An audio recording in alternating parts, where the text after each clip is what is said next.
गीता में अर्जुन को स्वयं भगवान कह रहे हैं कि उस परमेश्वर की शरण में जा, उसके लिए उन संतों के पास जा जो तत्वदर्शी हो। इसी प्रकार हजरत मोहम्मद को उनका अल्लाह कह रहा है कि कोई और पूर्ण परमात्मा है। उसको पाने के लिए उन तत्वदर्शी संत की तलाश कर। वो प्रभु कौन है, ये जानने के लिए कृपया अवश्य सुनिए जगत गुरु तत्वदर्शी संत रामपाल जी महाराज के अमृत वचन। अब दलदल के अंदर आदमी चलता है, ये कदम उठाता है, दूसरा गारा में दस जाता है, यानी वहीं खड़ा खड़ा चल रहा होता है, आगे नहीं बढ़ पा रहा। तो जितनी भी साधनाएं सतनाम के अतिरिक्त हम अन्य मंत्रों का जाप करते हैं या अन्य कोई साधना करते हैं, वो हमारी साधना गारा दलदल की। और आज यहां देखो काल का कैसा जाल है। आज सबके पास मान लीजिए बच्चे हैं, संतान संपत्ति है, अच्छी सुविधाएं हैं, और हम ये सोच रहे हैं बस बहुत ठीक ठाक ठीक काम चल रहा है, और एक समय 1 मिनट में मृत्यु हो जा, या हमारे याद को ना याद है तो सरसरी तौर पर है। और जिस दिन यह बात हृदय में जम जाएगी कि ना मेरा कब यहां से कूच करना पड़ेगा, ये ठिकाना अपना है नहीं। जब तक हम यहां हैं वो अलग बात है कि हम एक शिष्टाचार से रहें, क्योंकि हम भक्त हैं, इंसान हैं, आपस में प्यार से रहें, लेकिन जाने के समय की बात को याद रखें। अब क्या बताते हैं परमात्मा के अंत समय जब चले अकेला, तेरे आंसू नैन ढलकी, तेरी आंखों में आंसू आओगे कि कहां जाऊंगा, कहां ठिकाना होगा।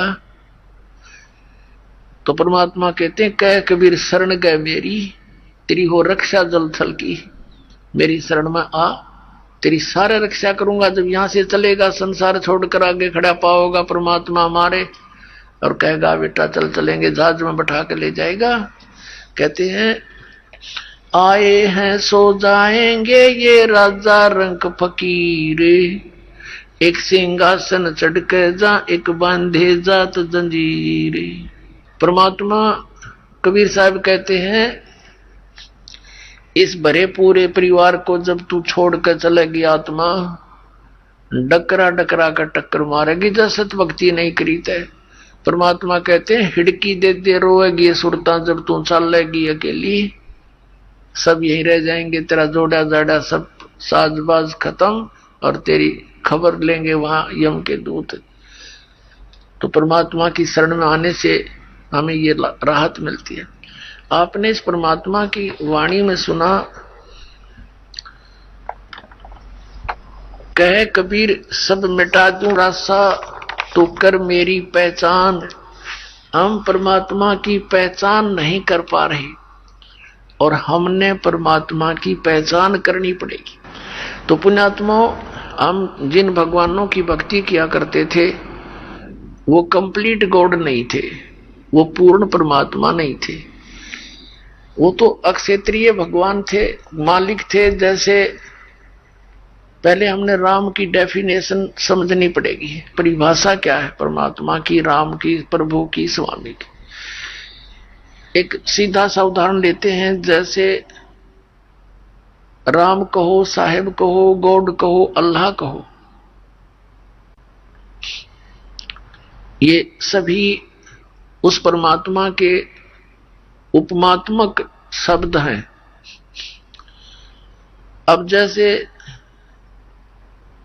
एक तहसीलदार भी साहब कहलाता है, डिप्टी कमिश्नर भी साहब कहलाता है, कमिश्नर भी साहब कहलाता है, मंत्री भी इसको भी साहब बोलते हैं, प्रधानमंत्री को भी साहब बोलते हैं, मुख्यमंत्री को भी साहब बोलते हैं। लेकिन इन साहबों की शक्ति में अंतर होता चला जाता है। तो इसी प्रकार जैसे हम इन श्री राम, श्री कृष्ण यानी विष्णु भगवान, ब्रह्मा और शिव जी को भी भगवान राम कहते हैं, और ब्रह्म को भी यानी काल को भी राम कहते हैं। तो ये अपने अपने सतर के राम हैं। जैसे श्री ब्रह्मा जी रजगुण विभाग के मंत्री, श्री विष्णु जी सतोगुण विभाग के मंत्री, और श्री शंकर जी तमोगुण विभाग के मालिक, प्रभु, स्वामी, मंत्री। अब जैसे एक प्रांत के अंदर एक मुख्यमंत्री होता है, उसके सहयोगी अन्य मंत्री होते हैं, ऐसे ही ये काल भगवान तो एक ब्रह्मांड में मुख्यमंत्री का रोल कर रहा है और इसके तीनों पुत्र ये एक एक विभाग के मंत्री हैं और इनकी प्रभुता केवल पृथ्वी लोक, स्वर्ग लोक और पाताल लोक के प्राणियों के ऊपर है। और इनका काम क्या है, इनका विभाग क्या है? श्री ब्रह्मा जी के रजोगुण के कारण हम सभी प्राणी संतान उत्पत्ति करते हैं। श्री ब्रह्मा जी के शरीर में ऐसी रेंज निकलती हैं कि ऐसी रेज निकलती हैं, किरणें निकलती हैं सूक्ष्म, वो हम सभी प्राणियों को, जहां तक इसकी रेंज है तीनों लोकों में, पृथ्वी लोक, स्वर्ग लोक और पाताल लोक, इन सभी प्राणियों को प्रभावित करती है। कैसे प्रभावित करती है? ये वैसे तो मूल रूप में अपने वहां राजधानी में रहते हैं, अपने लोकों में रहते हैं, और इनके शरीर से निकल रही ये किरणें, ये तरंग, ये रेज हमें प्रभावित करती हैं। जैसे एक मकान में रसोई होती है, 3-4 कक्ष, तो रसोई के अंदर छौंक लगा मिर्चों का, उस छौंक की जो निर्गुण रेज गई कहां, निराकार रूप में, सूक्ष्म रूप में रेज कहां पहुंच गई? दूसरे कमरे में बैठे हुए अन्य व्यक्तियों को भी छींके आने लग गई।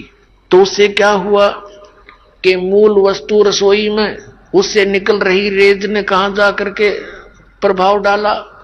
तो छींके ना आवे, जीव के बस की नहीं, वो छींके ऐसा, उसका असर ऐसा हुआ, प्रभाव ऐसा हुआ कि छींके आएंगी ही आएंगी। ऐसे ही ब्रह्मा जी से निकल रही रेज के कारण चींटी से लेकर हाथी, रंग से लेकर राजा स्वाभाविक प्रभावित है। सभी प्राणी संतानों उत्पत्ति करते हैं, जीव के बस की बात नहीं। और ये कर क्यों रहे हैं, ये सत्संग में आपको आज बताएंगे। जैसे श्री विष्णु जी सतगुण के शरीर से ये सतोगुण की रेज निकल रही है, भगवान विष्णु के शरीर से निकल रही रेज क्या प्रभाव डालती है हमारे अंदर? मोह, ममता, यानी आपस में भाई बहन का प्यार, माता पिता में का प्रेम, पति पत्नी का संबंध प्रेम, और संपत्ति में मोह। ये जीव के बस का नहीं कि इनसे यू अपने आप हट सके, बिल्कुल नहीं हो सकती, ये मोह नहीं छूट सकता। ये जीव के ऊपर एक विशेष प्रभाव डाल रखा है और तमोगुण से परिचित हो ही छोटी सी बात पर लट्ठम लट्ठा मृत्यु हो जा, मर्डर हो जाते हैं। तो इस प्रकार यहां हम तीनों इन भगवानों के द्वारा प्रभावित हैं।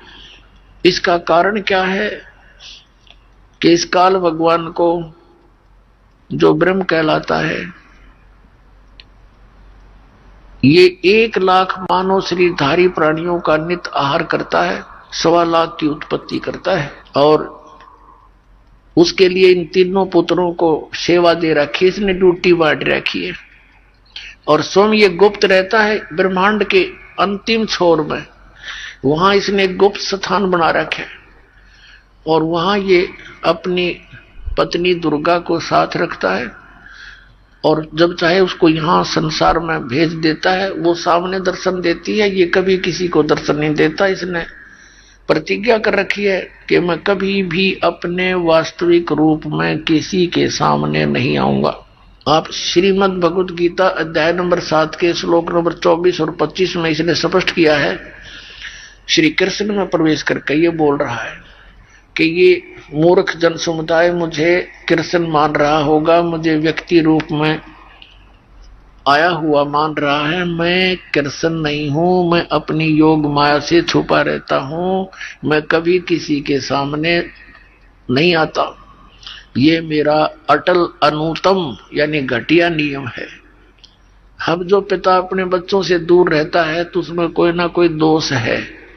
तो ये दोष है इसमें। 1 लाख मानव शरीरधारी प्राणियों को ये नित्य खाता है और 1.25 लाख की उत्पत्ति करता है। अपने आत्माओं, पहले तो आपको छोटा सा यहाँ एक सृष्टि रचना की जानकारी देंगे और उसके बाद फिर हम आपको परमात्मा के विषय में जानकारी देंगे, परमात्मा की पहचान बताएंगे। अब सृष्टि रचना परमात्मा ने स्वयं आकर यथार्थ बताई है। चारों वेद भी यही गवाही देते हैं कि परमात्मा ही अपने द्वारा रची हुई सृष्टि को ठीक ठीक बताता है, विस्तार के साथ बताता है। तो पुणात्माओं 600 वर्ष पहले परमात्मा ने आकर बताया था, क्योंकि परमात्मा के गुणों में लिखा है कि वो भगवान सतलोक में रहता है, वहां से गति करके आता है, अपनी प्यारी आत्माओं को मिलता है। तो उनमें से किन किन को मिले थे? आदरणीय धर्मदास साहिब जी, आदरणीय मुल्कदास साहिब जी, आदरणीय नानक साहिब जी, आदरणीय दादू साहिब जी, आदरणीय गरीबदास साहिब जी, गांव छुड़ानी, जिला जज्जर हरियाणा वाले, आदरणीय घीसा दास साहिब जी, गांव खेखड़ा, जिला मेरठ और उत्तर प्रदेश वाले। धर्मदास साहिब जी ने पूछा था परमेश्वर से, हे परमात्मा, हम किस कारण से यहां काल के जाल में फंसे हैं और ये सृष्टि रचना कैसे की परमात्मा आपने? तब परमात्मा ने क्या बताया था? धर्मदास ये जग बोराना, कोई न जाने पद निर्वाणा, यही कारण मैं कथा पसारा, जग से कहिए एक राम नियारा। अपने आत्मा परमात्मा ने अपने आप को गुप्त रखते हुए अपने द्वारा रची हुई सृष्टि का ज्ञान कराया, क्योंकि हम इन अज्ञानी संतों के द्वारा भ्रमित किए हुए ये मानते हैं कि परमात्मा निराकार है, और यदि कोई श्री राम और श्री कृष्ण के अतिरिक्त कोई ये कहता है कि मैं भगवान हूं, हमें स्वीकार्य नहीं। ऐसा था।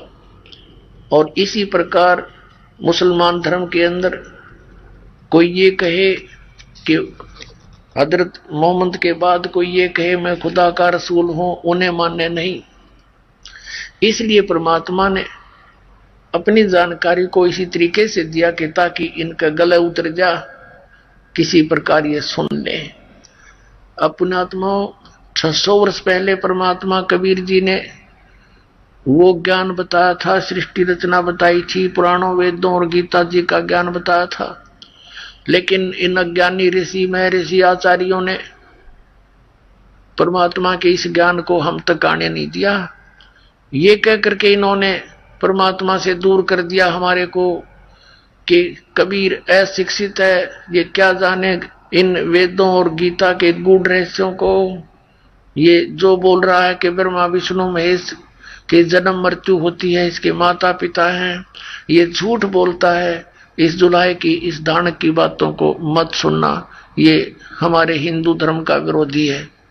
पुणात्माओं 600 वर्ष पहले परमात्मा ने जिसको अशिक्षित अज्ञानी कहा करते थे, उस परमेश्वर ने 600 वर्ष पहले वो ज्ञान दिया था जो आज हमारे सदग्रंथों में विद्यमान है। आपको दिखाते हैं, ये आदरणीय धर्मदास साहिब जी के द्वारा परमात्मा के द्वारा बताई गई सब सूक्ष्म वेद बोला गया, सूक्ष्म वेद ये लिपिबद्ध किया गया। आपको दिखाते हैं, देखिएगा। कबीर सागर संपूर्ण 11 भाग, खेमरा श्री कृष्ण दास प्रकाशन बंबई।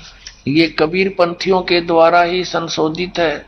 कबीर पंथी भारत पथिक स्वामी युगलानंद विहारी द्वारा प्रस्कृत। मुद्रक में प्रकाशक हैं खेमरा श्री कृष्ण दास, अध्यक्ष श्री वेंकटेश्वर प्रेस, खेमरा श्री कृष्ण दास मार्ग मुंबई। ये है ज्ञान बोध, पृष्ठ नंबर 21 पे आपको सुनाते। ये बोध सागर इसका खंड है, ज्ञान सागर इसका अध्याय है, 21 पृष्ठ पे। धर्मदास ये जग बोराना, कोई न जाने पद निर्वाणा। निर्वाणा माने निर्वाण पद को कोई नहीं जानता। मोक्ष मार्ग को, ये सब संसार विचलित है। धर्मदास ये जग बोराना, कोई न जाने पद निर्वाणा। यही कारण मैं कथा पसारा, जग से कहिए एक नाम नियारा। ये राम है। अब कबीर सागर में क्या है, ये 600 वर्ष लगभग पुराना हो गया ग्रंथ, और इसमें कबीर पंथियों ने जो भी उनकी बुद्धि ने काम किया उस तरह कुछ अक्षरों में फेर बदल कर दिया। अब इसके क्या अर्थ है, धर्मदास ये जग बोराना, कोई न जाने पद निर्वाण। यही कारण मैं कथा पसारा, जग से कहिए वो राम नियारा। यही ज्ञान जग जीव सुनावो, सब जीवों का भरम नसाओ। अब मैं तुमसे कहूँ चिताई, त्रिदेवन की उत्पत्ति बाई। कुछ संक्षेप कहूँ गौराई, सब संशय तुम्हारे मिट जाई। भरम गए जग वेद पुराना, आदि राम का वेद न जाने। राम है ये, राम राम सब जगत बखाने, आदि राम कोई बिरला जाने। आदि राम सनातन परमात्मा। ज्ञानी सुने सो हृदय लगाई, मूर्ख सुने तो गम ना पाई। परमात्मा कबीर परमेश्वर जी धर्मदास जी से कह रहे थे कि भाई अब जो ज्ञान मैं देने जा रहा हूं तुझे, ब्रह्मा विष्णु महेश की जन्म तिथि बताऊंगा तेरे को, और बुद्धिमान होंगे तीन प्रमाणों को देखकर तुरंत मान लेंगे, और भाई मूर्ख होंगे वो प्रमाण देख के भी नहीं मानेंगे। तो आप बुद्धिमान हो धर्मदास, समझना इन संकेतों को। क्या कहते हैं, ज्ञानी सुने सो हृदय लगाई, मूर्ख सुने तो गम ना पाई। क्या बताने चले हैं भगवान, माँ अष्टंगी पिता निरंजन, ये जमदारुण वंशन अंजन। पहले कीन निरंजन राई, पीछे से माया उपजाई। माया रूप देख अति शोभा, देव निरंजन तन मन लोभा। काम देव धर्मराय सताए, देवी को तुरंत दर खाए। पेट से देवी करी पुकारी, हे साहेब मोहे करो उबारी। टेर सुनीता सतगुरु आए, अष्टंगी के बंद छुड़वाए। धर्मराय को हिकमत कीना, नख रेखा से भग कर लीना। धर्मराय करे भोग विलासा, माया को रही तब आशा। तीन पुत्र अष्टंगी जाए, ब्रह्मा विष्णु शिव नाम धराए। तीन देव विस्तार चलावे, इनमें यो जग धोखा खावे। पुरुष गम कैसे को पावे, काल निरंजन जग भरमावे। तीन लोक अपने सुत दीना, सुन निरंजन बासा लीना। अलख निरंजन सुन ठिकाना, ब्रह्मा विष्णु शिव भेद न जाना। तीन देव सो उसको धावे, निरंजन का वो पार न पावे। अलख निरंजन बड़ा बटपारा, तीन लोक जीव कीन आहारा। ब्रह्मा विष्णु शिव नहीं बचाए, सकल खाए पुन दूर उड़ाए। तिनके सुत हैं तीनों देवा, ये अंदर जीव करते हैं सेवा। सेवा माने पूजा। ये इस काल और दुर्गा के ये तीन बेटे हैं, ब्रह्मा विष्णु महेश। रजगुण ब्रह्मा, सतगुण विष्णु, तमगुण शिव जी। तिनके यानी उनके सुत यानी पुत्र हैं ये तीनों देवा, ब्रह्मा विष्णु महेश। और अंधर जीव करते हैं सेवा, ये तत्व ज्ञानहीन अंधे इन ब्रह्मा विष्णु महेश की पूजा करते हैं। देखिए, तिनके सुत है तीनों देवा, अंदर जीव करते हैं सेवा। अकाल पुरुष का हो नहीं चिन्हा, काल पाए सभी गए लीना। तीन देव और असुर अवतारा, ताको वजह सकल संसारा। तीन गुणों का ये विस्तारा, धर्मदास मैं कहूँ पुकारा। गुण तीनों की भक्ति में ये भूल पड़ो संसार। कहे कबीर निज नाम बिनो कैसे उतरे पार। अपने आत्माओं धर्मदास जी पवित्र हिंदू धर्म में जन्मे थे। श्री विष्णु और श्री शंकर भगवान श्री कृष्ण जी रामचंद्र जी के एक विशेष भगत थे, और जैसा भी उसके गुरु रूपदास जी ने मार्गदर्शन कर रखा था, उसके आधार से वो दृढ़ होकर इन्हीं भगवानों पर लगे हुए थे, और ये जानकर लगे हुए थे ये अजरो अमर है, सर्वेश्वर है, महेश्वर है। लेकिन जब परमात्मा ने धर्मदास जी को सचखंड दिखाया, सचखंड से फिर वापस छोड़ा, जैसे आदरणीय गरीबदास साहिब जी को लेकर गए थे, फिर वापस छोड़े। 10-12 घंटे के बाद आंखों देखा हाल, फिर गरीबदास साहिब जी ने बोला, और आदरणीय नानक साहिब जी को भी ऐसे बेई नदी से अंतर्ध्यान करके सचखंड लेकर गए थे। 3 दिन में उनको वापस छोड़ा। ऐसे आदरणीय धर्मदास साहिब जी को भी परमात्मा सचखंड लेकर गए थे, फिर वापस आकर छोड़ा था। तब धर्मदास जी ने कहा था, ये भगवान परमात्मा तो आप हो, और ये वेदों में और पुराणों में ब्रह्मा विष्णु महेश को अजरो अमर लिख रखा है, सबका मालिक लिखा हुआ है, इनके कोई माता पिता नहीं। धर्मदास ने कहा, हे परमात्मा फिर तो ये वेद और कतेब सब झूठे हैं, हमें तो निराकार भगवान बताया, या तो सब कुछ सारे ही साकार है, ब्रह्मा विष्णु महेश साकार है, यो निरंजन काल साकार है, और मालिक आप भी साकार है, मनुष्य दृश्य है। तब परमात्मा ने कहा था, धर्मदास ये वेद कतेब झूठे नहीं भाई, ये झूठे हैं जो समझे नहीं, ये तेरे गुरुजी झूठे आचार्य शंकराचार्य, इन्हें कख नहीं पता भक्ति मार्ग का। ये ब्रह्मा विष्णु महेश की भक्ति बतावे, इनको अजरो अमर बतावे और सर्वेश्वर बतावे, इन्हीं को नारायण और परमात्मा बता रहे हैं। और इनके इतिहास में लिखा है कि इन तीनों गुणों की भक्ति नहीं करनी चाहिए। तीनों देवताओं की भक्ति जो करते हैं वो राक्षस स्वभाव को धारण किए मनुष्यों में नीच दूषित कर्म करने वाले मूर्ख कहे। श्रीमद् भगवद गीता अध्याय नंबर 7 के श्लोक 12 से लेकर 15 तक। तब परमात्मा ने धर्मदास जी से कहा, बेटा अब ये ज्ञान तुझे मैं बताने जा रहा हूं, इसको अभी सीक्रेट रखना। यदि तूने इसको सार्वजनिक कर दिया तो बीच वाली पीढ़ी में, जहां जब हम सब पुण्यात्माओं को पार करेंगे, अपनी पहचान बताएंगे और ये तत्व ज्ञान बताएंगे, तो उस समय यदि उससे पहले ये सारा ज्ञान सार्वजनिक हो गया और ये मंत्र सार्वजनिक हो गए, तो धर्मदास मेरे बच्चों को फिर धोखा हो जाएगा। ये काल के दूत यही मंत्र यही ज्ञान ये बताते पाएंगे, फिर हम कैसे उनकी भिन्नता कर पाएंगे।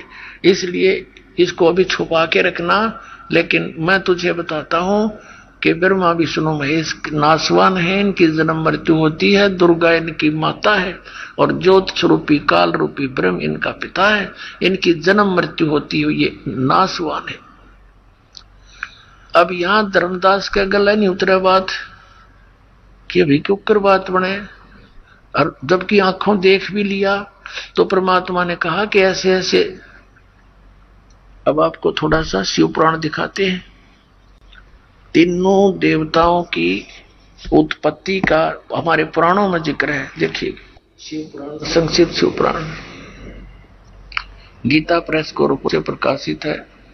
इसके संपादक हैं हनुमान प्रसाद पोदार, प्रकाशक में मुद्रक हैं गीता प्रेस गोरखपुर, गोविंद भवन कार्यालय कोलकाता का संस्थान। ये फोन और फैक्स नंबर है इनके। अब इसके 98वें पृष्ठ से आपको दिखाते हैं रुद्र संहिता संक्षिप्त शिव पुराण 98 पृष्ठ के नीचे से लेते हैं। ये 5वां अध्याय समाप्त हुआ रुद्र संहिता का। अपने पुत्र नारद की यह बात सुनकर लोक पितामह ब्रह्मा वहां इस प्रकार बोले। यहां शुरू हो गया 6ठे चैप्टर में 99वें पृष्ठ पे।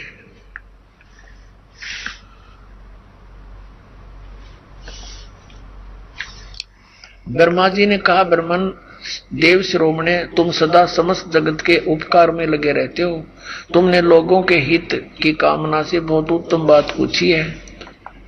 जिस समय चराचर जगत नष्ट हो गया था, सब जगत जल ही जल था, कुछ भी ना था। उस समय सत तत् सद्ब्रह्म इस श्रुति में सत सुना जाता है, एकमात्र वही शेष था। अब देखना 100 पृष्ठ पे शिव पुराण 100 पृष्ठ पे। जिस परब्रह्म के विषय में, ये इसको परब्रह्म कहते हैं काल को, जिस परब्रह्म के विषय में ज्ञान और अज्ञान से युक्त पूर्ण युक्त युक्तियों द्वारा इस प्रकार विकल्प किए जाते हैं, कुछ ज्ञान कुछ अज्ञान, यानी सच्चा झूठा।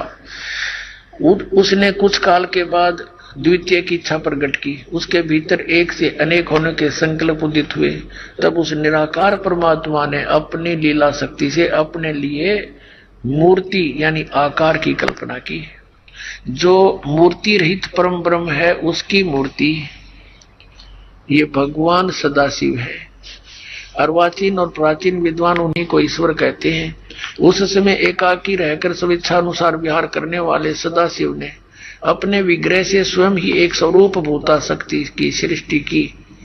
अब ये तो ब्रह्मा बोल रहा है, कुछ परमात्मा से सुना हुआ ज्ञान, कुछ अपनी अटकलबाजी। वास्तविकता ये थी कि काल ने दुर्गा को खा लिया था, शक्ति को परमात्मा ने इसके पेट से निकाली थी और फिर उनको सतलोक से निष्कासित कर दिया था।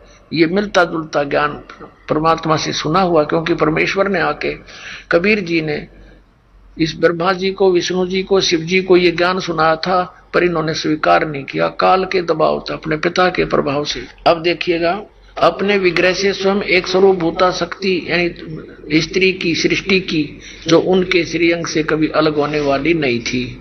उस पराशक्ति को प्रधान प्रकृति, प्रधान भी दुर्गा को कहते हैं, प्रकृति भी दुर्गा को कहते हैं, और गुणवती माया बुद्धि तत्व की जननी तथा विकार रहित बताया, वह शक्ति अंबिका कही गई है। उसी को प्रकृति, दुर्गा को प्रकृति भी कहते हैं, ये सदग्रंथों में लिखा है। सर्वेश्वरी त्रिदेव जननी, तीनों देवताओं की उत्पन्न करने वाली ब्रह्मा विष्णु महेश की माता, नित्य और मूल कारण भी कहते हैं। सदाशिव द्वारा प्रकट की गई उस शक्ति के 8 भुजाएं हैं। कंसेप्ट क्लियर हुआ? ये दुर्गा इसके पेट से निकली थी। परमात्मा ने सच्चाई बता रखी है कि पेट से देवी करी पुकारी, ये पुकारा है साहेब मेरा करो उबारा, टेर सुनीता हम आए और अष्टंगी का बंध छुड़वाए। वो उसकी 8 भुजाएं हैं। नाना प्रकार के आभूषण उसके श्रीअंग की शोभा बढ़ाते हैं। वह देवी नाना प्रकार की गतियों से संपन्न है और अनेक प्रकार के अस्त्र शस्त्र धारण करती है। एकाकिनी होने पर भी वह माया संयोग वसात अनेक हो जाती है। अब वो जो सदाशिव है, ये काल है, ये सदाशिव ब्रह्मा विष्णु महेश का पिता। देखिए, वे जो सदाशिव हैं उन्हें परम पुरुष ईश्वर शिव शंभु और महेश्वर कहते हैं। अब हम 101 पृष्ठ पर आगे हैं इस रुद्र संहिता का। वे अपने सारे अंगों पर भस्म रमाए रहते हैं। ये काल क्या करता है, कभी तो विष्णु रूप धारण कर लेता है, कभी शिव रूप धारण कर लेता है, कभी ब्रह्मा रूप धारण कर लेता है। तो जो उसको शिव रूप में देखते हैं तो उन्होंने शिव पुराण बना दी, जिसने विष्णु रूप में देखा उसने विष्णु पुराण बना दी, और साथ में ब्रह्मा विष्णु महेश की स्थिति भी साथ लिख दी।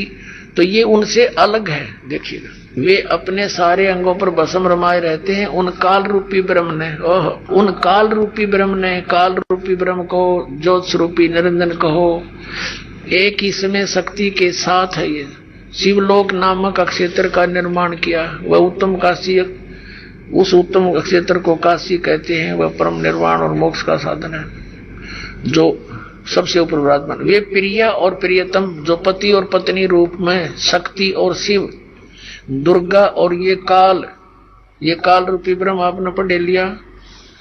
ये दुर्गा और काल, प्रकृति और काल, जो परमानंद स्वरूप है, उस मनोरमा क्षेत्र में नित्य निवास करते हैं। मुने शिव और शिवा ने प्रलय काल में भी कभी उस क्षेत्र को अपने सानिध्य से मुक्त नहीं किया। दुर्गा और काल ने यानी शिवा दुर्गा, शिव ये काल ब्रह्म। देवर से एक समय आनंद मन में रमण करते हुए शिवा और शिव के मन में, दुर्गा और इस काल रूपी ब्रह्म के मन में यह इच्छा हुई कि किसी दूसरे पुरुष की सृष्टि करनी चाहिए, जिस पर यह सृष्टि का संचालन महान भार रखकर हम दोनों केवल काशी में रहकर इच्छा अनुसार विचरें और निर्वाण धारण करें। ऐसा निश्चय करके शक्ति सहित सर्वव्यापी परमेश्वर शिव ने अपने वाम भाग के 10वें अंग पर अमृत मल दिया, यानी पति पत्नी व्यवहार किया। फिर तो वहां से एक पुरुष यानी एक पुत्र की उत्पत्ति हुई। 102 पृष्ठ पे रुद्र संहिता पढ़ रहे हम। शिव ने कहा, वत्स बेटा, व्यापक होने के कारण तुम्हारा विष्णु नाम विख्यात हुआ। अब विष्णु की उत्पत्ति होगी दुर्गा और काल से, पुराण बता रहे हैं। और ये नकली शंकराचार्य आचार्य नौगेन का कोई माता पिता नहीं है, तो अजरो अमर है। ये टीचर कहाँ है हमारे धर्म गुरु, जिनको अपने सिलेबस का ज्ञान नहीं। तो इन्होंने तो हमें पूरे समाज को डबोने का काल से ठेका ले रखा था। अभी ये 6वां अध्याय समाप्त हुआ, यहां से हमने पढ़ लिया। अब इसकी ये 7वां अध्याय है। यहाँ पर ब्रह्मा जी कहते हैं, ब्रह्मा जी ज्ञान दे रहे हैं। ब्रह्मा जी कहते हैं देवर से अपने पुत्र नारद को बता रहे हैं। तत्पश्चात यानी उसके पश्चात कल्याणकारी परमेश्वर शाम सदाशिव ने पूर्ववत प्रयत्न करके, जैसे विष्णु उत्पन्न किया था दुर्गा के संयोग से, पति पत्नी व्यवहार से, तो मुझे अपने दाहिने अंग से उत्पन्न किया। अपने आत्माओं यहाँ स्पष्ट हो गया, ब्रह्मा और विष्णु की उत्पत्ति होगी दुर्गा और काल से। ये इनके पिता हैं, ये हमारे पुराण बता रहे हैं। और 5500 वर्ष हो गए इन पुराणों को लिपिबद्ध हुए। और इन हमारे धर्म गुरुओं ने सिर पर धर कर घुमा करते और कहते थे पुराणों के आधार से आपको ज्ञान बता रहे हैं, और पुराणों को सत्य मानते हैं। वेदों के आधार से ज्ञान बताते हैं, श्रीमद् भगवद गीता के आधार से भक्ति विधि बताते हैं। इनने सारा उल्टा पाठ पढ़ा रखा है। नाम वेदों गीता पुराण का लेते, ज्ञान लोक वेद सुनाया करते, दंत कथा सुना दी। अब आपको दिखाते हैं। अब यहाँ अनुवाद करता विचलित हो गया कि शिव से शिव की उत्पत्ति कैसे दिखाऊं। यहाँ तो कर गया गोल मोड़। कहते हैं चोर चुरावे तुमबड़ी गाड्डा पानी में, वो गाड्डा हुआ ऊपर आवे नो सच्चाई छानी ना। यहाँ देखिएगा संक्षिप्त शिव पुराण, और ये पृष्ठ नंबर 110, 9वां अध्याय रुद्र संहिता का। यह लिखा कि इस प्रकार ब्रह्मा विष्णु और रुद्र इन 3 देवताओं में गुण है, परंतु शिव जो इनका पिता काल रूपी ब्रह्म गुणातीत माने गए। ये हो गए 4, ब्रह्मा विष्णु रुद्र और ये शिव, ये काल। अब यहाँ कंसेप्ट थोड़ा सा क्लियर नहीं हो पाया, और थोड़ा सा करेंगे। एक बार ब्रह्मा और विष्णु का इस बात पर युद्ध हो गया। ब्रह्मा जी कहते हैं मैं तेरा बाप, विष्णु कहते हैं मैं तेरा बाप, दोनों का झगड़ा हो गया। इनके पिता ने, इस काल रूपी ब्रह्म ने इनके बीच में एक पिलर स्तंभ खड़ा कर दिया तेजों में। तो ये लड़ना तो भूल गए, उसका और छोर खोजने के लिए चक्कर में पड़ गए। फिर ये खुद आ गया शिवजी रूप धारण करके, अपने पुत्र शिव का रूप धारण करके। फिर इनसे क्या कहने लगा ये थोड़ा दिखाते आपको। फिर आज क्या जो सत्संग अब शुरू होगा, ये देखिएगा। ये है विद्वेश्वर संहिता, रुद्र संहिता में विद्वेश्वर संहिता संक्षिप्त शिव पुराण, और 24 पृष्ठ पे ये ब्रह्मा और विष्णु का लड़ाई हो रही थी, इनके बीच में ये स्तंभ खड़ा कर दिया। फिर ये स्वयं आकर प्रकट हो गया। तो यहाँ क्या कहने लगा 25 पृष्ठ पे, ब्रह्मा और विष्णु ने पूछा प्रभु सृष्टि आदि 5 कर्तों के लक्षण क्या हैं, यह हमें दोनों को बताएं। भगवान शिव बोले, यो काल रूपी ब्रह्म बोला, सदा शिव जिसको कहते हैं, मेरे कर्तव्यों को समझना अत्यंत गहन है, तथापि मैं कृपा पूर्वक तुम्हें उनके विषय में बता रहा हूँ। आगे चले, हम अपने काम की बात पढ़ेंगे। ये 26 पृष्ठ पे संक्षिप्त शिव पुराण, यहाँ कंसेप्ट सारा क्लियर हो जाएगा। पुत्रो, ये काल कहता है ब्रह्मा और विष्णु को, पुत्रो तुम दोनों ने तपस्या करके प्रसन्न हुए मुझ परमेश्वर से सृष्टि और सथिति नामक 2 कृत प्राप्त किए हैं। ये दोनों तुम्हें बहुत प्रिय हैं। इसी प्रकार मेरी विभूति स्वरूप, मेरे ही स्वरूप जैसे जैसे मैं अब खड़ा हूं, इसी जैसी शकल के रुद्र और महेश्वर ने, ये मैं नहीं है, ने 2 अन्य उत्तम कृत सहार और तिरोभाव मुझसे प्राप्त किए हैं। ये सिद्ध हो गया। 2 तो ये ब्रह्मा विष्णु दोनों, और 2 रुद्र और महेश्वर, और 5वां ये जो बोल रहा है। बस इतना ही चाहिए था। अब यहां देखना, अब ये भी सिद्ध करना है कि ये काल रूपी ब्रह्म है, इसी ने गीता का ज्ञान दिया। श्री कृष्ण में प्रवेश करके देखिएगा, इसी प्रश्न नंबर 26 पर ही है ये। यहां पर हम देखते हैं, मैंने पूर्व काल में अपने स्वरूप भूत मंत्र का उपदेश किया है, जो ओंकार के रूप में प्रसिद्ध है। वह महामंगलकारी मंत्र है। सबसे पहले मेरे मुख से ओंकार यानी ओम प्रकट हुआ, जो मेरे स्वरूप का बोध कराने वाला। ओंकार वाचक है, मैं वाच्य हूँ। यह मंत्र मेरा स्वरूप ही है। प्रतिदिन ओंकार का निरंतर स्मरण करने से मेरा ही स्मरण होता है। मेरे उत्तरवर्ती मुख से अकार का, ए का, और पश्चिम मुख से उकार, दक्षिण मुख से मकार, पूर्ववर्ती मुख से बिंदु और मध्यवर्ती मुख से नाद का प्राकट्य हुआ है। इस प्रकार 5 अवयवों से युक्त ओंकार का विस्तार हुआ है। इन सभी अवयवों से एकीभूत होकर वह प्रणव यानी ओम नामक एक अक्षर हो गया। ओम एक अक्षर हो गया। ये ओम नमः शिवाय है ना, ये अलग लिखा हुआ, ये किसी इस मूल पाठ में नहीं है। ये 5 अवतेश ने बता दिए, इन 500 तो मिलकर एक हो गया। तो ये कहते हैं ये ओम नमः शिवाय 5 अक्षर मंत्र होगा। नहीं, ये गलत मंत्र है, ये नहीं है। ये मंत्र इसने स्पष्ट कर दिया कि मेरा एक अक्षर ओम है। अब थोड़ा सा इसमें दिखाते हैं और ये भी कंसेप्ट क्लियर हो गया। ब्रह्मा विष्णु महेश से अन्य है, ये बोलने वाला, ये इनका पिता है, ये काल रूपी ब्रह्म है। इसी ने श्री कृष्ण में प्रवेश करके गीता जी का ज्ञान दिया। श्रीमद् भगवद गीता अध्याय नंबर 8 के श्लोक नंबर 13 में आपको दिखाते हैं ये क्या कहता है। इससे कंसेप्ट क्लियर हो जाएगा कि गीता ज्ञान दाता भी यही है।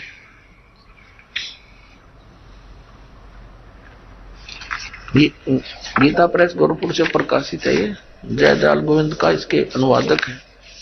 ये देखिएगा अध्याय नंबर 8 श्रीमद् भगवत गीता, यहां देखना मंत्र नंबर 13। ये 13 नंबर मंत्र है। इसमें स्पष्ट किया है कि ओम इति एकाक्षरम ब्रह्म व्यवहारण माम अनुस्मरण ये प्रियाति तदम देहम सयाति परमाम गतिम। अब ये यहां से शुरू होता है, क्योंकि 12 और 13 इकट्ठा अनुवाद किया इन्होंने। 13वें का यहां से शुरू होता है। जो पुरुष ओम, इस ओम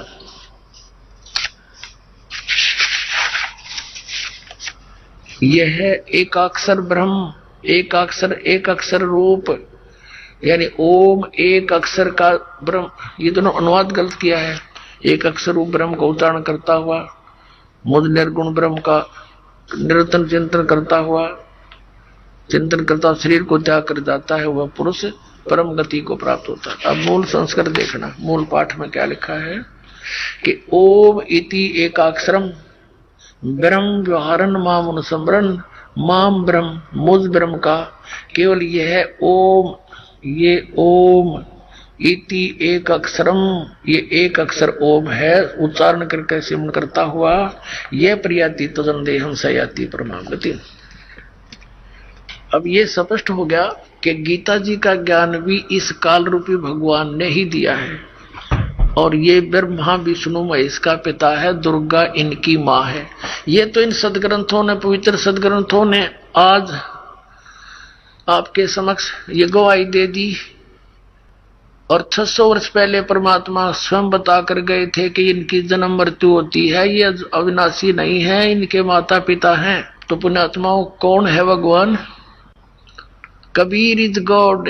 वो कबीर परमात्मा जिसको अशिक्षित कहा करते थे कि क्या जाने ये दानक सदग्रंथों के बारे में, और उस परमात्मा के द्वारा दिया हुआ ज्ञान 600 वर्ष पहले प्रमाण।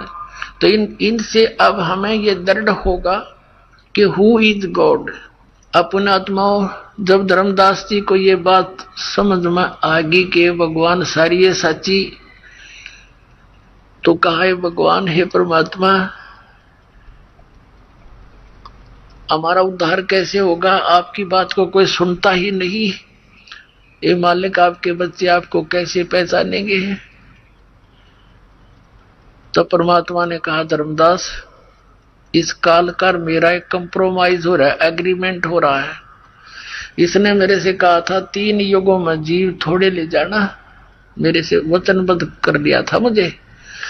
और चौथे युग में कितने ही जीव ले जाना। तो चौथा युग ही भावेगा, आ गया है चौथा युग कलयुग। और इस कलयुग के बीच का जो समय है, बीच की करीब, इसमें मैं अपनी आत्माओं को पार करूंगा और फिर मैं ही चलकर आऊंगा। तब तक ये काल मेरे नाम तय 12 पंथ चलाओगा नकली, और उसके बाद फिर और अनेक पंथ चलाओगा, सबको भ्रमित करेगा। इसने कहा था कि 12 पंथ करूं मैं साजा, नाम तुम्हारा ले करूं आवाजा।